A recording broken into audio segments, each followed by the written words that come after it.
আল্লাহ নিজের পরিচয় দিচ্ছেন।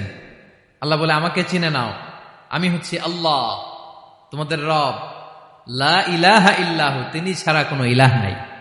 আমি আল্লাহকে তুমি আল্লাহ বলে ডাকো কিংবা রহমান বলে ডাকো, তবে জেনে রেখো আমি আল্লাহর শুধু দুটোই নাম না, আমি আল্লাহর ৯৯টা সুন্দর সুন্দর নাম আছে।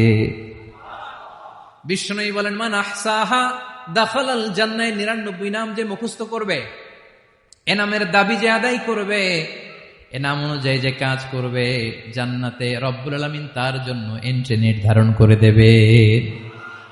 আল্লাহর এই সুন্দর নামগুলো ধরে ডাকবেন। আমার ভাইরা, দোয়ার সময় বলবেন, ইয়া রহমান, ইয়া রহিম, ইয়া জব্বার, ইয়া কাহ্হার, ইয়া সত্তার। পারবেন না? এই নামগুলো ধরে ডাকলে আল্লাহ দোয়া কবুল করে। আলহামদুলিল্লাহ পড়েন।